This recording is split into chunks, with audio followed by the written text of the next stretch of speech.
Hello, online friends. I would like to thank Valor Christian College and Pastor Edward Ramirez for the opportunity to post today's video. The coronavirus pandemic of 2020 created a heightened awareness of cleanliness all over the world. Like never before, people were washing their hands and using hand sanitizer and avoiding touching surfaces just to stay clean so they wouldn't get sick.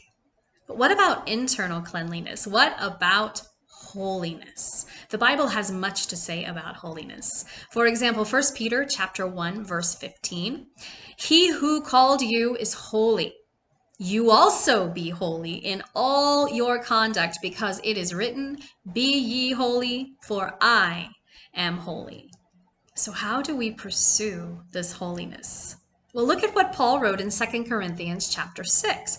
Verse 16, he says, we are the temple of the living God. And he says we must come out from among the unbelievers and be separate. Separate means to divide. It comes from a word that means to set off by a boundary. We have to resolve to separate ourselves from the world and all of its corrupting influences, including anything that would go against the mind of Christ. And then God's temple doesn't touch the unclean thing. Touch means to fasten or attach oneself to. So we don't avoid unbelievers. We have relationships with them because we have to witness to them. We lead them to Christ. But we have to set boundaries so that we don't attach ourselves to anything unclean. And as the pure temple, when we are separated from the world, we have a promise that God will receive us as his children. Receive means that he takes us into his favor. Abba, Father, and all of his guidance, instruction, protection, counsel, and his love.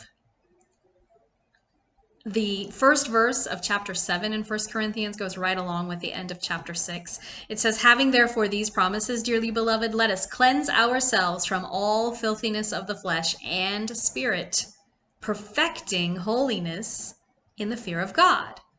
The phrase that stands out to me is perfecting holiness. So how do we do that?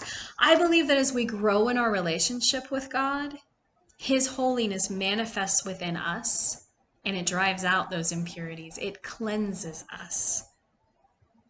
But we also have to continue cleansing ourselves on a daily basis and making sure that those boundaries are set. Watching what we see, watching what we hear, making sure that the things that enter us and the things that come out of us are clean and holy before God. Now, Paul gives quite a list of works of the flesh in Galatians 5, verse 19. It starts with adultery, fornication, uncleanness, lewdness. It ends with heresies, envy, murder, drunkenness, revelries, and the like. And then sandwiched in the middle, we have idolatry. Now think about that. That's anything you want more than God. It's not a little statue. It's anything that takes the place of God in your life. So what are you devoting your time, your passions, your talent, your thoughts to? Is it taking the place of things in the kingdom? Sorcery, also known as pharmakia. Pharmaceuticals, I think of. And my heart goes out to believers who have to live on medication, who are addicted to medication when God wants to set them free. And that's not to say that all medicine is bad. Of course not. It's a gift from God, but not when it separates you from him. Contentions. Is there hatred or hostility in your heart? How about jealousies, outbursts of wrath, selfish ambitions, dissensions? Is there strife in your home? We have to cleanse ourselves from the filthiness of these things. And then we also have to cleanse our spirits. And that's where I believe that the washing of the word, the presence of God cleanses us and cleanses our spirits.